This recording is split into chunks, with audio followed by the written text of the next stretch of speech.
the late Rosa Koire, called out the plan more than a decade ago. It is the biggest public relations scam in the history of the world. But it's far more than that. It's a blueprint. It is the action plan to inventory and control all land, all water, all minerals, all plants, all animals, all construction, all information, all energy, all means of production, and all human beings in the world. What can be measured can be managed and ultimately monetized.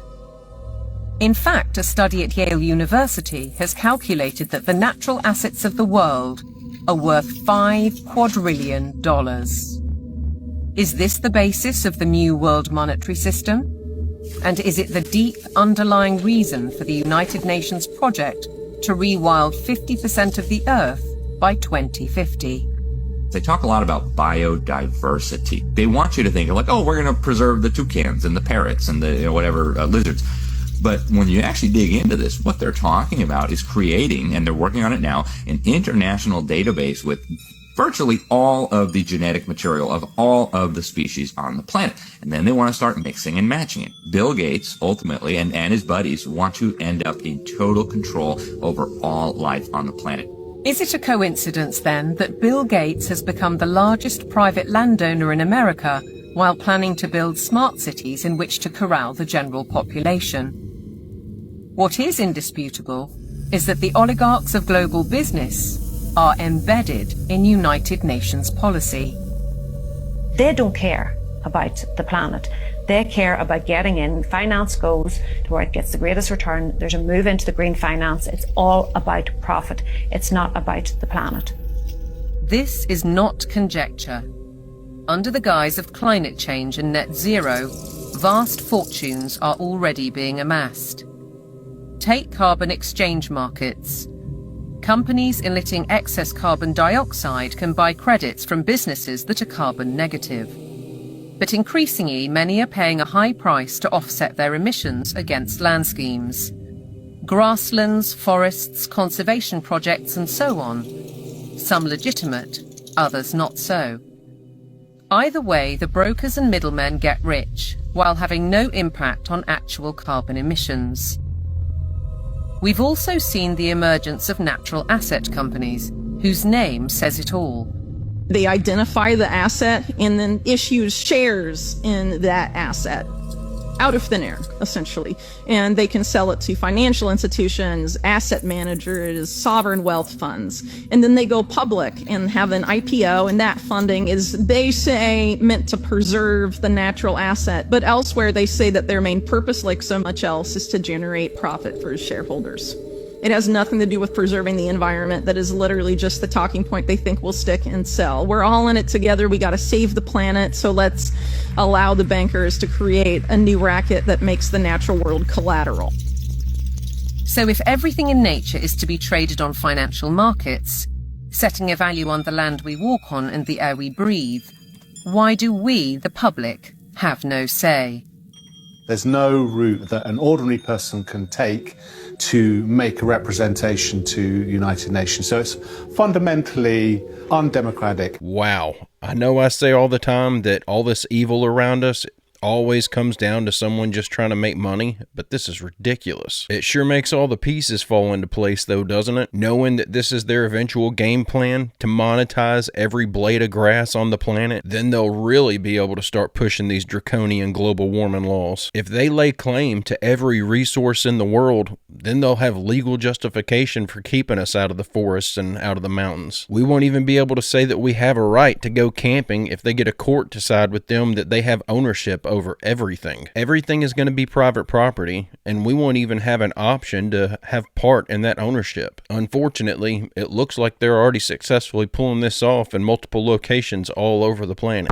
We are living in a peri-tyrannical situation where there's only 2 clicks left when you are required to have digital ID to move around and have a life, and when cashless central bank digital currencies are the only way you can buy and sell. At that point, you've lost your freedom. If you follow the breadcrumbs to 2030 Anyone can look up the UN 2030 SDGs, Sustainable Development Goals. By 2030, Britain specifically will have no commercial passenger aircraft leaving the country. You will not be able to leave. There will be no ships leaving the country. You will not own private transport.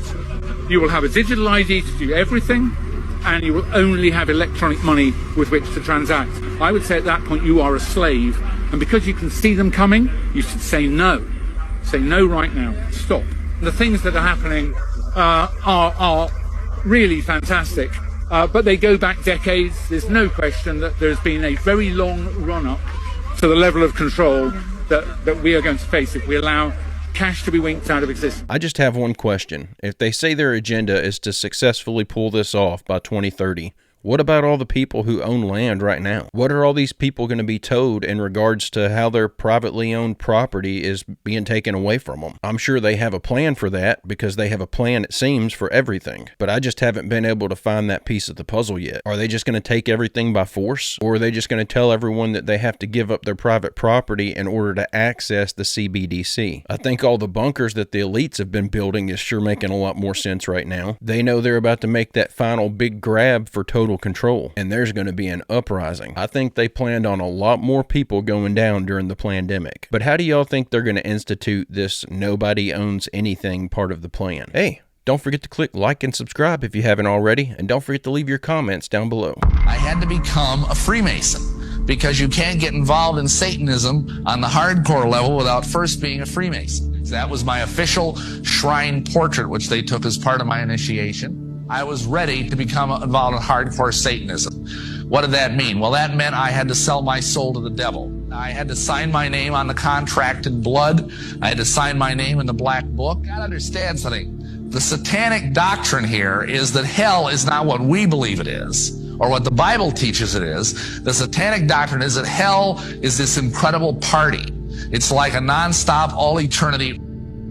So you're smoking, you're fornicating your brains out, you're listening to rock and roll through all eternity. And it's party hardy time. But before I could get onto the priesthood of Satanism, excuse me, I had to get 7 people to sell our souls to the devil.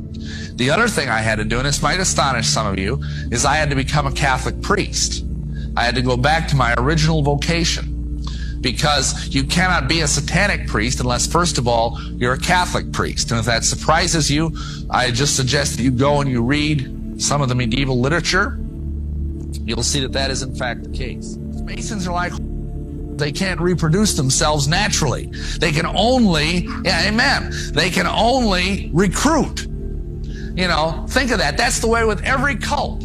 If you know someone who's a Mason, or if you yourself are a Mason, realize that when you kneel at the altar of Masonry as an entered apprentice, and you take that oath, you are adopted into the family of Lucifer at that moment. Now, you don't probably know that. I did. But most people don't even know that. And as a result, if you're a Christian, and mind you, there are pastors that are doing this, there are deacons that are doing this, there are countless Christian lay people that are doing this. You cannot serve 2 masters. And if you understood the profound relationship between witchcraft and Freemasonry, you would know what that cord, that cable tow meant, because they've got a rope around their neck. And what that means in witchcraft and the occult is that is a symbol of the umbilical cord of the mother goddess, the Queen of Heaven, linking her to her hidden child. So this guy has just been born again by the Queen of Hell, the consort of Lucifer. Every Mason has this happen to them. And they don't understand the dynamics, probably 99 out of 100, but they still go through it.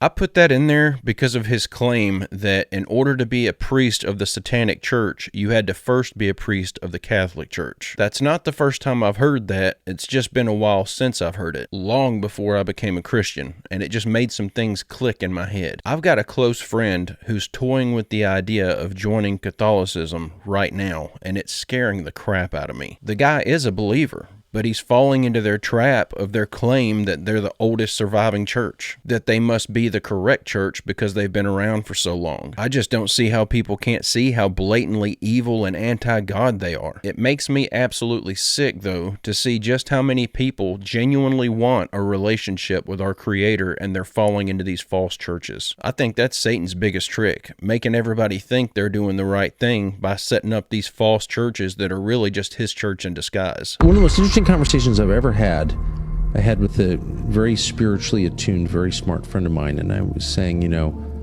I'm a man, and I hate lying, and I just want to be honest about it. Like, people do, you know, bad stuff, and I don't, but I don't judge that much, because you're like, you know, we're all in the wrong circumstance capable of anything. But I said to this person, I don't get the, like, underage girl thing. That's like, they're not into it. They're kids. Maybe I have too many kids or something. I'm not being self-righteous, I'm just being honest. No, I just don't get that. I don't see any appeal at all. It's a pathological obsession. I mean, Epstein was into girls with braces specifically. Exactly. So what is that? And the conventional explanation is, maybe I'm being too honest, but I think this is really revealing, because it's not about, it's a spiritual thing. And I said, what is that? And this friend of mine said, it's the thrill of destroying innocence. That's what it is. Yeah. And that is the definition of evil. That is Satan right there. It's taking something pure. I guess this is maybe, I'm the only person who never thought of this. Maybe you already have. I had not thought of that. I was like, it's not just a attraction, like, oh, I think, you know, underage girls with braces are hot. They're not. No normal person thinks that. That's bizarre.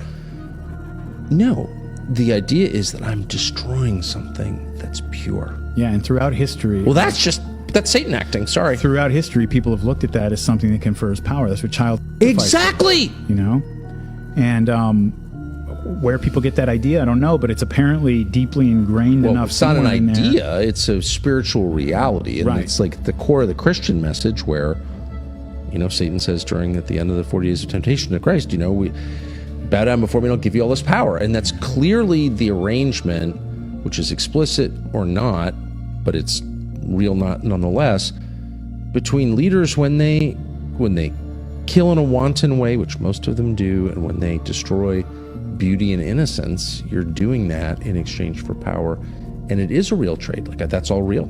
It's totally real. You do become more powerful. And in a way, the Epsteins of the world, the people who are just really pathological, you know, everybody kind of knows and accepts that there are Jeffrey Dahmers out there. They're just people who have broken minds, who do things that none of us can understand. I think for me and for a lot of people, like the more important question is, how does Alex Acosta not resign in protest when he's told to drop this case? How is everybody wind up labor secretary? How does every every person? I mean, DC is the most cutthroat town in the country.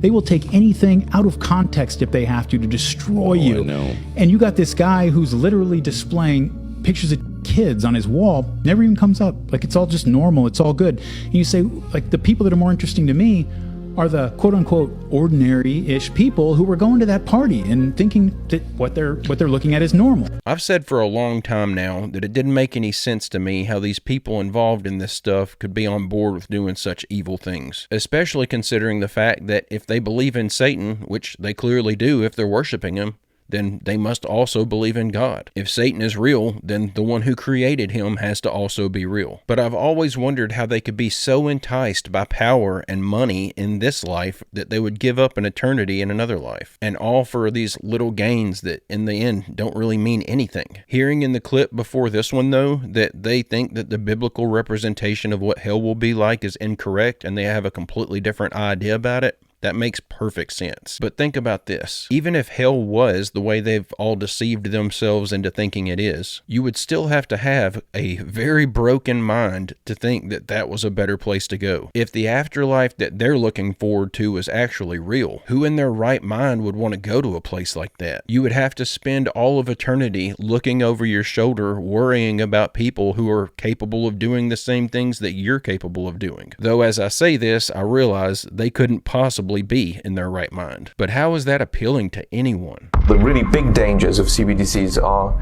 the programmability, which is that essentially it's not even money. It's like your money becomes potential money because it depends on a central planner to agree that you should now be allowed to spend this money in this location for this particular transaction and in this particular volume that you want to do.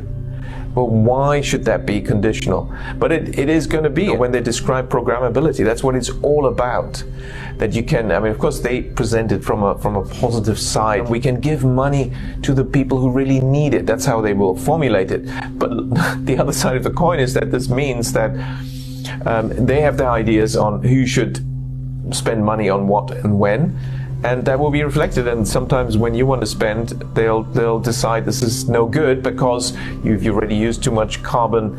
Your carbon footprint is too big, or you've eaten too much beef, or whatever it may be. So we are talking about essentially some kind of social credit scoring or other similar system, and really it's not your money anymore. The push for CBDCs is the final step in a multi-decade program by central planners to increase their power over the people, over countries.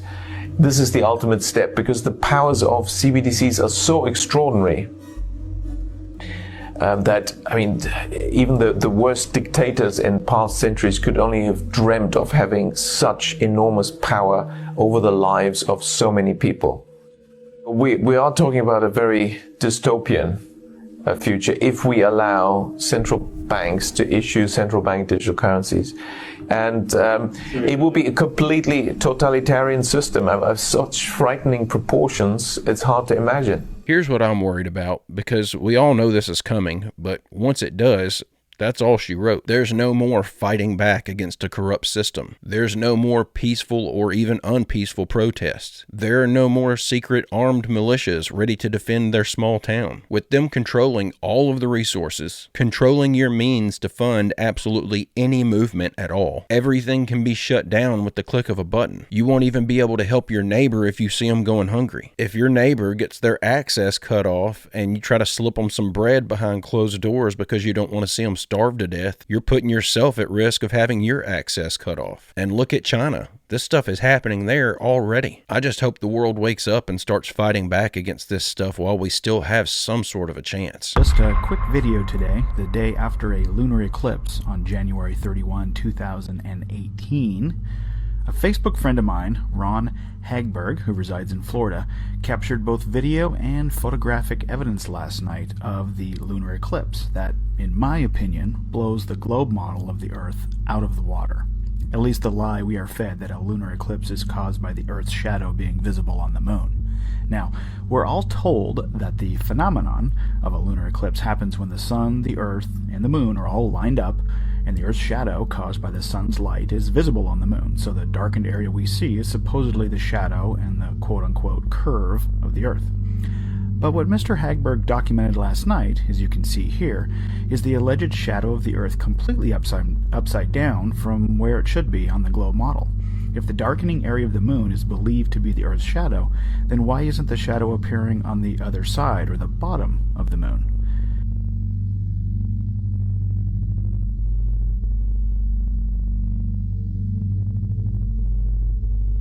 If the sun were being blocked by the curvature of the Earth, then the shadow should have been on the lower part of the moon, and the light from the sun, or the lit part of the moon, should have been at the top where the shadow is.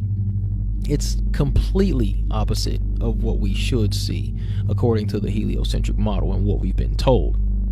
Now let's take a look. The phony baloney ball Earth. And this is a supposed lunar eclipse with this model. As you can see, the top portion of the moon should be illuminated and the bottom portion should be darkened. Just another image just representing the supposed orbit of the moon around the so-called ball Earth. Now, take a look here. Again, the top portion should be illuminated, the bottom portion darkened. At this angle, this perspective, again, the bottom portion should be darkened, the top should be illuminated. Talks about the phenomenon of this eclipse. It's called the Selenian event. Now let's take a look. Go to this part right here. Now take a look at this time lapse of this moon. where both the sun, again, this is the sunrise, the sun and the moon are both above the horizon. Look at the top portion of the moon. It's darkened. Top portion should be illuminated, of course, and the bottom portion darkened, and you're not getting that. You're getting the exact opposite, okay? Let me play this again so you understand what's taking place here. So this definitely proves this is not caused by the so-called ball Earth. See this? It's clear as day. So for all those people saying the lunar eclipse debunks the flat Earth, you're completely wrong. I'm going to let this video play once again. Just look at all this footage and realize most important aspect, if this is during the sunrise. Can't explain this. Science cannot explain this. Again, let's take a look here at what space.com has to say about this occurring. Space.com's website. Scroll down. See what it says here. It's interesting. Skywatchers should attempt to see the solar eclipse of the moon and the rising sun simultaneously. The little used name for this effect is called selenium, a phenomenon that is celestial geometry says cannot happen. So there you go. They say it cannot happen. Why can it happen? Of course, because we don't live on a ball Earth. How have I not seen this evidence before? Or maybe I did and it just didn't click at the time. But I feel like this would have been enough evidence to convince me that the globe model was all made up. What I don't understand though is how could this even happen on the flat Earth model? I'm going to go with my buddy Dave's theory on this one. Pyramid Earth. I'm joking, of course, but does anyone have a theory on how this supposedly impossible phenomenon even takes place? I couldn't even find a theory for this one in all the flat Earth content. Good evening, everyone. What I'm going to be doing in today's video is showing you guys what the sun looks like up close with an ND5 foil solar filter, which allows us to be able to see through the brightness of the sunlight to actually see the shape of the sun, its texture, what it looks like. And I'm going to show you 3 different views from 3 different days, and you're going to see that the sun always looks the same, always has these same little spots on it, which I'll get to here in a second. Let's get zoomed in. There we go. Now you see these little black, look like little black dots on the sun. Now, to be honest with you, I don't know exactly what they are, but I know every time that I zoom in on it, they're in the same spot. Just like when you zoom in on the moon, all the craters are in the same spot that they've always been in. Every time I zoom in on this sun, these little spots are in the same place every time on different days, no matter which day that you zoom in on it with the solar filter.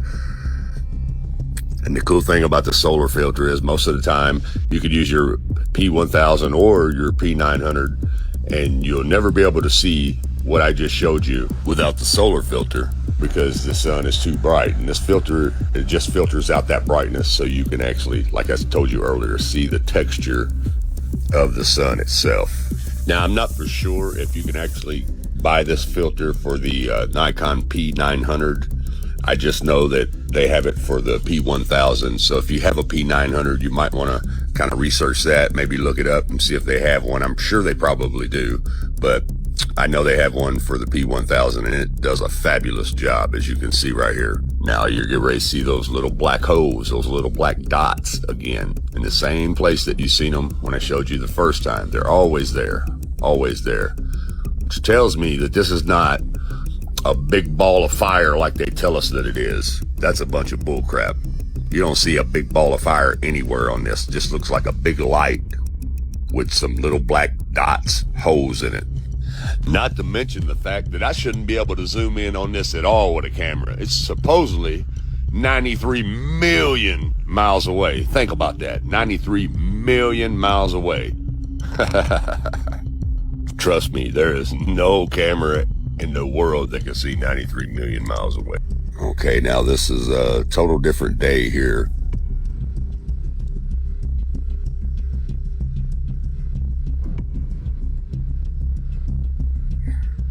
There was some humidity on this day, so I didn't actually get the orange look or the yellow look. It actually had a white look to it. But you can see those black dots or little black holes are in the same spot.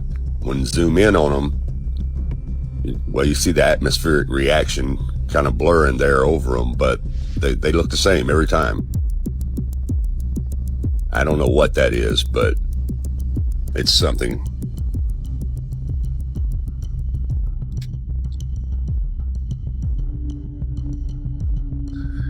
Now here you have NASA's computer-generated images. Now look what they show you. They show you this big old ball of fire with looks like lava and fire shooting out of it, which is all cartoon images, CGI. People, looks nothing like what I just showed you in real time with a real camera with a real solar filter. Looks nothing like this NASA cartoon bullcrap. They are lying to us. Yeah, you see that? You don't see nothing on that one when I zoom in on it. Just looks like a big light with some little specks on it, little holes on it. Looks nothing like this cartoon crap. They're lying to us. The Book of Enoch tells us that it's a luminary, not a ball of fire, as you can see here. And that which thus rises is the great luminary, and it is so named according to his appearance, according as the Lord commanded. As he rises, so he sets, and decreases not, and rests not, but runs day and night, and his light is sevenfold brighter than that of the moon. But as regards size, they are both equal. According to mainstream science, the sun rotates on its axis, tilted approximately 7.25 degrees relative to the plane of Earth's orbit, completing one rotation every 25 days at its equator and about 35 days near its poles. It does not sit still. There's another lie. I tell you what, I'm starting to feel guilty that I send my kids to public school every morning. And just think of the teachers that are giving them the little star sticker for getting all the answers right on their space quiz. They're just as ignorant about this stuff as all of us. They actually think they're teaching these kids the truth. Our whole education system is pathetic. Now, I'm still not convinced of the validity of the Book of Enoch, but it sure seems to be giving us more accurate information than all the textbooks that they're putting in front of us at the public school. Actually, CERN is dealing with radionuclear research. But it is more than that, because there are lots of physicians, I know some, they're doing very strange experimentation. There are beings from portals coming in and out. It's physicists from the CERN who told me this. They've testified to beings coming in and out of portals. Yes. They have, apparently, in the bottom of the CERN, this portal, this door, where they are dealing with all the subatomic dimensions. They say there are 17 different dimensions of reality. That's what those physicists say. Some others say there are more dimensions, And now, when you look at what is going on in the CERN, there is a fight from some of the military agencies. Intel, they say that there is a fight on time. They're trying to change time. There's a door, a round door, like in the Stargate. And I don't know if it's as big. There is one picture that the person is quite small, actually, on it. You can go and look for those interested. Go and type CERN, portal, LHC, door, and you will see. So, in front of the door, they have a room. They probably have many doors, but they have a room, and they sit around the table. And I said, so, what happened? He said, well, an entity came from this portal. And it sat at the table. I was like, but how is this what do you mean entity? Is it a person? Is it an alien? What color? Are they like us? And they couldn't answer anything. They said, no, it's not. We know. We just know it at CERN. And they cannot describe it, but they have it secondhand. It's not third, fourth. It's a very good friend who knows. They said, can you proof? And is there a proof that they bring that it gives something? There's some documents. And they said that this entity the second time took a scarf and left a scarf. Said, what type of scarf? And they don't know. They're not into the detail. They were really into the event and not the detail. And this entity left again.